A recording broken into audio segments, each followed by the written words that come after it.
అదే విధముగా పరమాత్మ కూడా తాను అవతరించినప్పుడు ఒక్కొక్క సందర్భంలో కొన్ని సంఘటనలు మారుతూ ఉంటాయి. అదే రాముడు, అదే కృష్ణుడు, కానీ కొన్ని సంఘటనలు, కొన్ని వ్యత్యాసాలు కనిపిస్తూ ఉంటాయి. ఉదాహరణకు మనకు రామాయణంలో చూస్తే ఇంద్రజిత్తును లక్ష్మణుడు సంహరించినట్లుగా రామాయణంలో ఉంటుంది. అదే ఇంకో పురాణంలో చూస్తే ఇంద్రజిత్తును రాముడే సంహరించినట్టుగా ఉంటుంది. అదేమిటండి వ్యత్యాసం? వేదవ్యాసుడు తప్పు చెప్పాడా, వాల్మీకి తప్పు చెప్పాడా అంటే ఎవరు తప్పు చెప్పరండి, నిజమే చెబుతారు. కానీ ఆ ఉండేటువంటి కల్పంలో జరిగినటువంటి సంఘటనను మాత్రమే వాళ్ళు వర్ణిస్తారు. అప్పుడు జరిగిన సంఘటన ఏమిటి అంటే అదొక రికార్డ్ అనమాట. డైరీ రాసుకుంటాము కదా, ఇవాళ ఇలా చేశాను, ఇవాళ ఇలా చేశాను, ఇవాళ పుట్టినరోజు ఇలా జరిగింది మనం రాసుకుంటాం.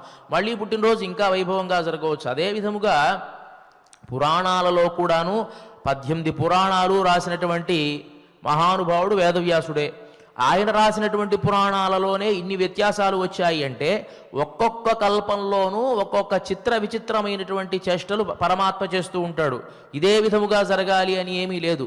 అదే విధముగా ఒక కల్పంలో మనం నిన్న చెప్పుకున్నట్లుగా ఒక కల్పంలో క్రీడాచలంలో ఉండేటువంటి పర్వతాన్ని తీసుకుని వచ్చి పెట్టాడు.